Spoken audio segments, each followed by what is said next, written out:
เต็มทนอ่อนคือจางเงินใด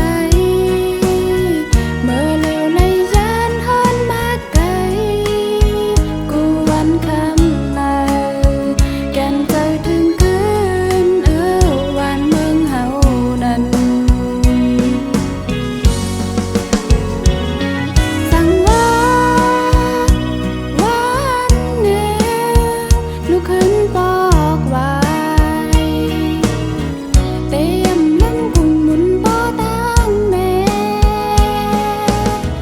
ลูกเตเป็นคนดีเธอบ่แม่มีตั้งเสือจะออก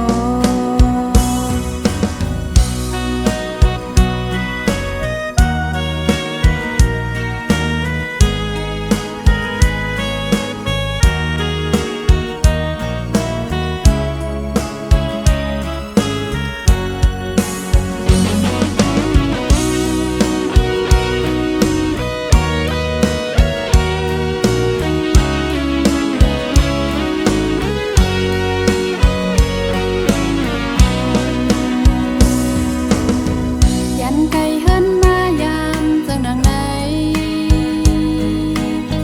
เจอถึงปอตั้งแม่เจอถึงพี่น้องอุ้ยก็อยู่ก่อไปจังปอคืนมาเมื่อไหลตีไหลคืนมาหัน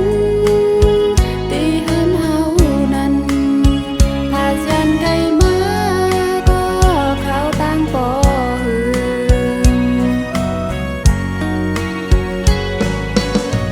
เจอถึงขึ้นป้องเฮาและจะมนโคยุ่มบนเสือใจหน้าเฮิรนบนมีตั้งเสือเต็มทน